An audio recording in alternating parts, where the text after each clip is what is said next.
Aqui, ó. O Alê Salvador mandou salve, salve família. Professor Oliver, alguém vai conseguir fazer uma investigação decente sobre a origem do coronavírus na China? Você acha que existe risco de retaliações do resto do planeta caso descubram alguma culpa do governo chinês no começo da pandemia? Isso é uma questão muito interessante mesmo, né? Porque, tipo, ele é um cara perguntando, mas sinceramente eu tenho dúvidas também. É meio esquisita essa pandemia. Saiu da China, a China foi o país que melhor lidou com essa porra toda. Pelo menos foi o que eles dizem, né? É o que a gente sabe. É meio esquisito tudo isso. Beneficiou eles, tipo, no fim das contas, beneficiou eles pra caralho. É esquisito. Todo mundo fica com um ponto de interrogação na cabeça. Assim, sempre teve pandemias, né? Ou seja, o coronavírus nem é o primeiro seu tipo, né? Havia pandemias até parecidas antes. Mas nesse quesito eu concordo contigo que a China não vai permitir uma investigação transparente, independente. Também porque é um país que, por definição, não é transparente. Ofende o orgulho chinês. Envolveria abrir, vamos dizer, várias áreas da sua gestão que uma grande potência autoritária simplesmente não vai abrir, né? Eu estava falando aqui de entrevista de história oral com ex-presidentes, da gente ouvir as conversas entre Clinton Verdade. e tal. Isso nunca vai acontecer na China. Que inclusive vai limitar a nossa compreensão sobre o mundo. Porque você tem a principal potência do mundo, que jamais libera minutas de reuniões, etc. É totalmente opaca nesse sentido. Como sendo grande potência, a China interpretaria qualquer tentativa de investigar esse assunto, além do que a China já fez, como uma humilhação. Então, não haverá uma investigação. Eu acho que seria bom ter, sem dúvida. Inclusive, Até pra sanar isso, né?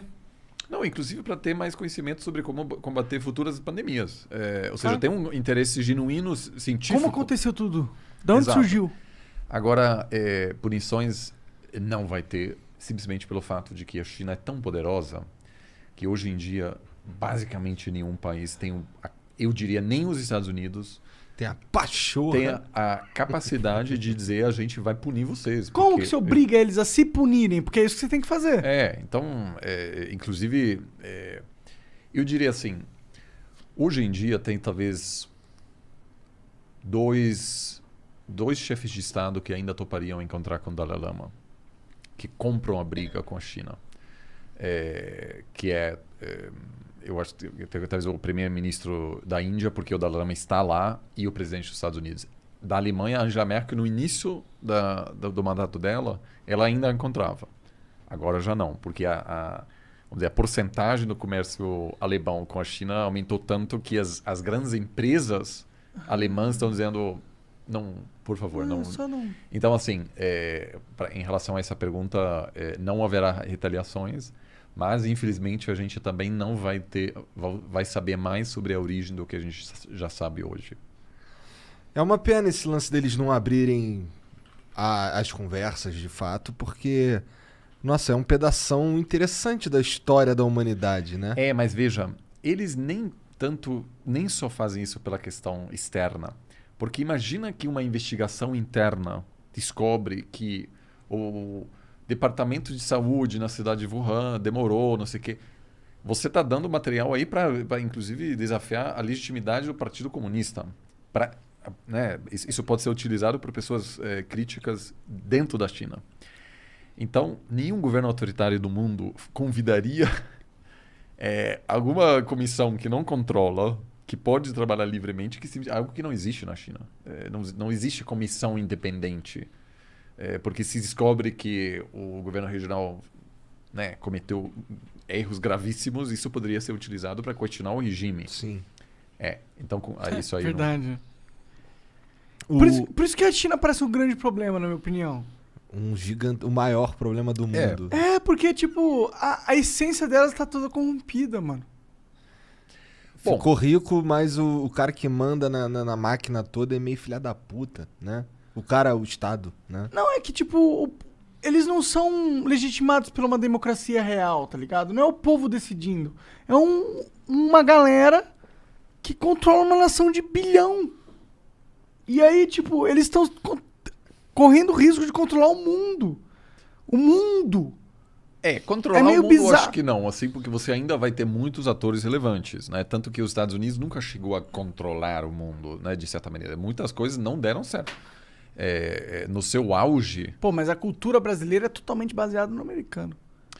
Hoje muito da minha vida, primeiro Matrix. Pô, um filme que explodiu minha mente. Toda uma A construção. cultura americana se espalhou de um jeito que só não tá na China. É, exatamente. Tipo, mas tem muita coisa do tipo, a gente criando aqui essa parada. De quem que influenciou a gente? A cultura americana, o Joe Rogan criando lá a parada dele. Entendeu? Então, os Estados Unidos é muito.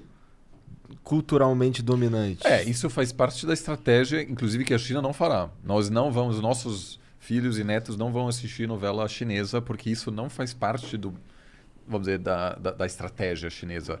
A própria Eles querem China... ficar rico, professor? Rico e também seguro, né? Porque, assim, uma coisa que... E por isso é tão importante estar lá, vamos dizer, visitar, falar com as pessoas. Como é o mundo visto da China? A China entrou em declínio no século XIX e aí foi humilhado, o que eles chamam de século da humilhação, quando, depois das guerras do ópio, eles tiveram que ceder várias cidades a potências imperialistas. Eles tiveram que ceder Hong Kong. Imagina o Brasil tem que ceder porque, enfim, que não quis abrir o mercado para a importação do ópio. Ceder, sei lá, a cidade do Rio de Janeiro para uma outra potência que fica lá por muito tempo. E uma perspectiva de que o mundo lá fora quer enfraquecer a China. E a China precisa se consolidar, precisa ser forte, porque não existe uma aceitação da China ser a principal potência do mundo. E eu acho que ele tem razão. Eu não acho que os Estados Unidos vai tranquilamente aceitar que a China é uma grande potência. Esse é um processo difícil para os Estados Unidos. Então, o que, acima de tudo, a China, obviamente, quer é segurança e sofrer nenhum tipo de interferência interna. Eles acham que o apoio militar americano para Taiwan é uma interferência interna. Eles ainda não retomaram o controle de uma província na cabeça, vamos dizer, da perspectiva chinesa. Então, eles estão longe de se consolidar, ainda num processo de muita dificuldade interna, externa, e com a certeza de que os americanos são responsáveis pelas manifestações pró-democracia de Tiananmen nos anos 90, de 89, enfim, uma série de preocupações. Ainda a China se sente muito insegura ainda. E, portanto, assim, alguém dizendo, vamos mandar a investigação sobre o coronavírus, eles... Tá de sacanagem, nunca.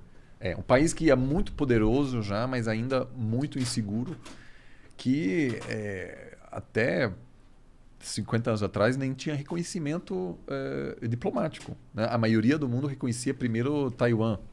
E só depois, aos poucos, né, o Brasil, por exemplo, só chegou a reconhecer a China em 74. Pouco tempo.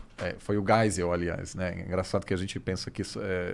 Então, esse aí foi pragmático, assim, do ponto de vista da política externa, né? Ele percebeu que o mundo estava mudando e aí estava buscando mais independência das potências tradicionais. Mas, então, assim, a China ainda olha para o mundo com muita preocupação, muito medo. E eu acho que isso explica também essa pouca vontade em se abrir agora para um assunto desse, sim.